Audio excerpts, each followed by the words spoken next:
The Phoenix Suns currently have the 4th pick in this year's draft, and based on how desperate they seem to be to trade up to get Lonzo Ball, I'm guessing that they don't believe that Josh Jackson will be available at the 4th spot. Jackson being the guy that most mock drafts have them taking. The next best prospect at the 4th pick who plays small forward is Jason Tatum, but I don't think Tatum would fit well on this team. With Jackson, he's a great all-around player, great defender, solid scorer, good playmaker and ball handler, and a great team player. He reminds me a lot of Andre Iguodala. Now, Jason Tatum, on the other hand, is an isolation scorer. He likes to face up and attack in the mid-range, as well as post up. He's a very good scorer, and he reminds me a lot of Melo. Now, looking at the Suns roster, they already have their scorer with Devin Booker. They have a solid playmaker with Ulis and a decent power forward with Marquise Chris, who also seems like he could be a decent scorer. So if I'm looking at that team, I'd say 1, they need a center, and 2, they need an all-around small forward such as Jackson. What they don't need is a star scorer such as Jason Tatum, and Jackson might be gone at 3, plus the Suns have a scoring small forward already in TJ Warren. So I'm saying all of this to get to this point. I think the Suns will be drafting De'Aaron Fox with the 4th pick. A playmaking point guard who can also attack the basket with some elite athleticism. I don't think they want Tatum, as his all-around game just isn't there, and I think they will want to go in a different direction. Now, I still think they will be getting a small forward in this draft, and I think they will be doing that by trading Eric Bledsoe to the Timberwolves for the 7th pick, where they could take Jonathan Isaac. Now, first of all, I'm confident Isaac will be available at the 7th spot. After the Suns take Fox, the Kings, who I'm sure will be disappointed that they didn't get Fox, will draft Jason Tatum with the 5th pick.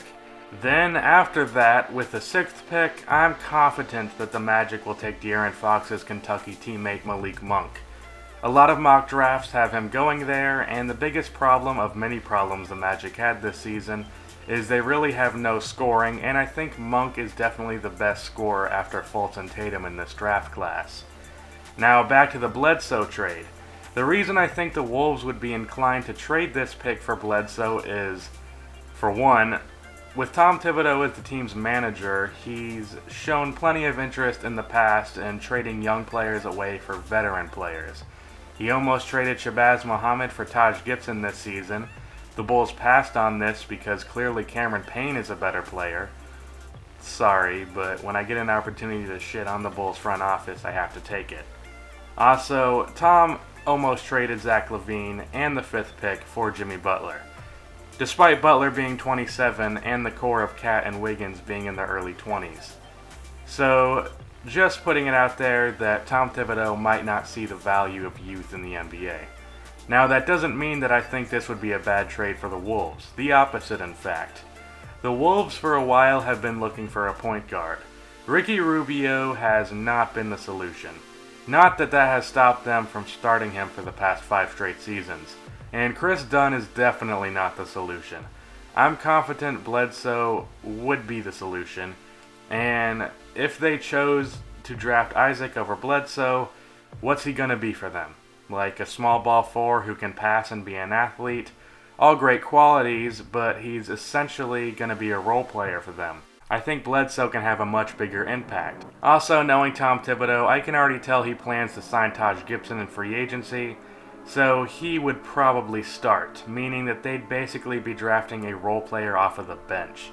So Bledsoe makes sense for the Wolves, bringing the young core together with a veteran who knows what he's doing. He can clean up the offense and defense, and I think the Wolves would be ready to make a playoff push. Now for the Suns, if they drafted Fox and Isaac, they could go into next season with a lineup of De'Aaron Fox at the 1, Devin Booker at the 2, Jonathan Isaac at the 3, Marquise Chris at the 4, and I don't know who at 5. That with Dragon Bender, Tyler Ulis, TJ Warren, and Allen Williams off of the bench, that's a solid young team. And back to the whole topic at the beginning of this video, I basically got to the point that the Suns need an all-around small forward. Well, that's exactly how I describe Jonathan Isaac. He can shoot the 3-ball, he has the length, height, and athleticism to be an elite defender, and he can play both forward positions, which makes me think the Suns would be running a lot of small ball with Isaac and Chris playing the 4 and 5. This trade makes sense for both teams, and I hope it happens. That's the end of this video. Please be sure to like and subscribe for more NBA content like this, and cue the outro music. I dare you play your cards, boy, you bet I'm a trendsetter too.